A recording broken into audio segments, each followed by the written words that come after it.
You know that feeling when something just feels off, but you can't quite say why. It ties into something we were talking about before recording, this idea that our minds might forget, but our bodies, they definitely remember. Absolutely. And that trauma, it can kind of hide out in your breath, your posture, even the tension in your muscles, just sort of waiting. Waiting to be heard, yeah.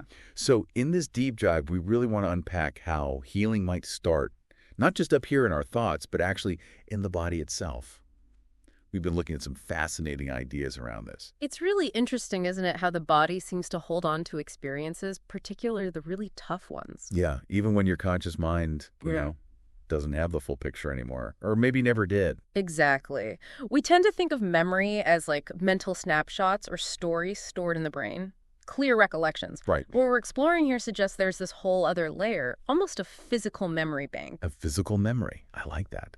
Yeah, where difficult experiences, traumatic ones maybe, show up as physical sensations. They're kind of living under the surface. It reminds me of that phrase, something like wounds that don't bleed outwardly. They just settle inside, quietly. Waiting for safety, perhaps? Yeah. Waiting for a sense of safety before they even make themselves known, it really makes you think. It's not always a flashback, is it? Not at all. Sometimes it's just that sudden, like, skip in your heartbeat, or you realize your jaw's been clenched for ages. Or that constant knot in your shoulders. Exactly. It's like your body has its own way of talking about things that, well, that words haven't touched yet. And it's crucial to get that these physical things, they aren't just random. They're not quirks. Okay. The material we looked at really emphasizes this. They are meaningful signals. Your body is remembering, it's communicating these experiences in its own language. Especially for things that were maybe too much, too overwhelming or unsafe to process fully at the time. Precisely. The conscious mind couldn't handle it, perhaps, but the body took note. Something else that really stood out was this idea of silence. Not just, quiet, but silence as a kind of active survival strategy. Can you unpack that a bit? Yeah, that's a powerful concept. The point being made is that silence isn't always passive or weak. It can actually be a really intelligent adaptation. How so?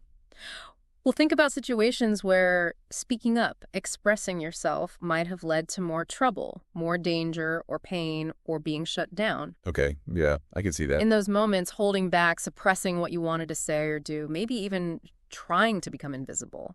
That could have been a very real, very necessary way to stay safe. That makes complete sense for survival in the moment.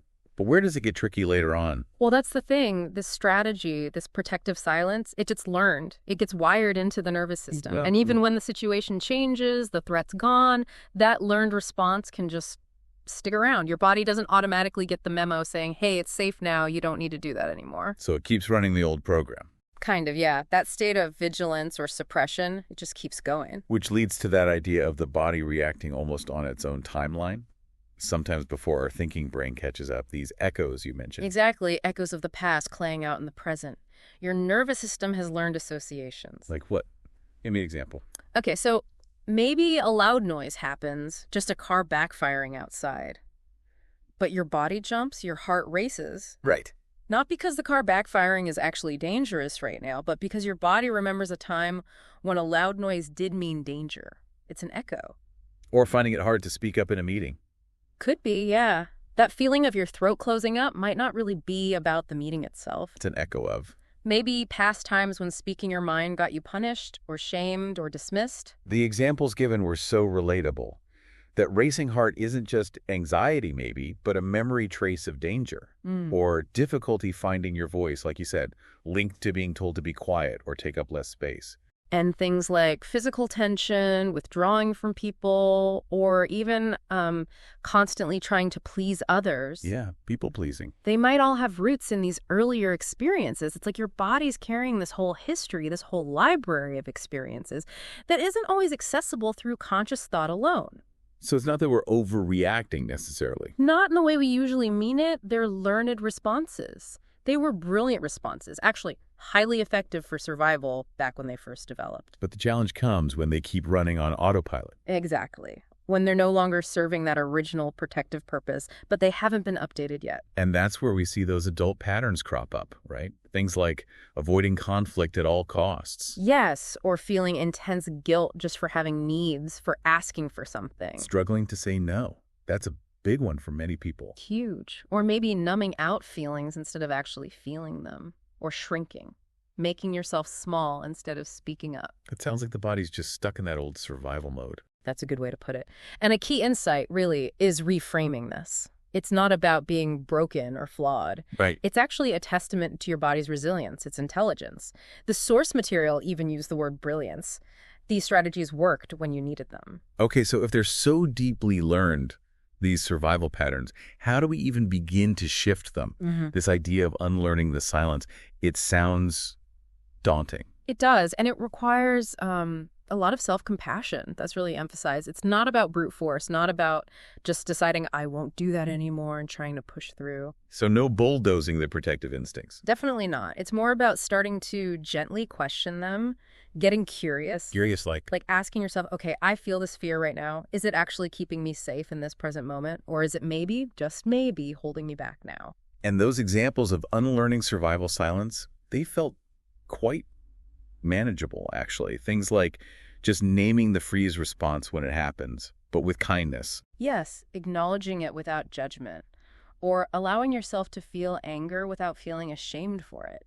Speaking your truth, even if your voice is shaky. I like that one. Me too. It's not about being perfectly confident. It's about the act itself. Letting others see your pain sometimes, instead of always hiding it, and simply saying, I need, without that immediate apology attached. Exactly. And underlying all of that is this crucial shift in understanding. Which is? Realizing that discomfort, feeling uncomfortable right now, doesn't automatically equal danger. Not anymore. Differentiating past danger from present discomfort.